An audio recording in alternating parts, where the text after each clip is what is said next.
Hello everyone. Today we talk about how to fix the app of Wattpad.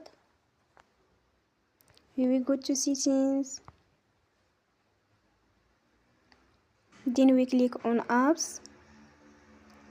After that we will search the app Wattpad and we click we will on for stop.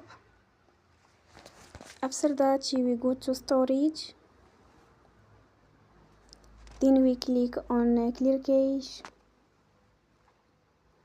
We will go to Play Store and we will update your app.